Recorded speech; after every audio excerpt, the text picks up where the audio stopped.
Bumagsak ang harap ng commercial building na ito sa General Calentong Street sa Mandaluyong bago magtanghali.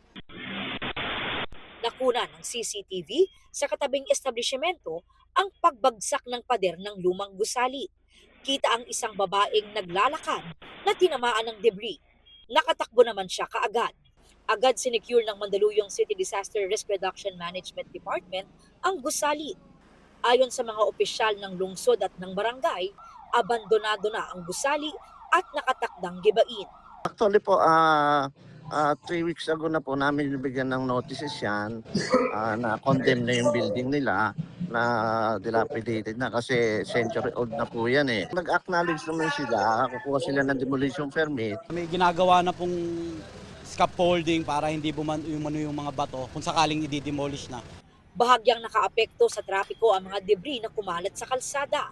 Nilagyan na ng shoring jack ang gusali para sa daraanan ng mga nakatira sa apartment sa likod. Isa sa gawa na rin ng clearing operation. Aubrey Carampel, Nakatutok, 24 Oras.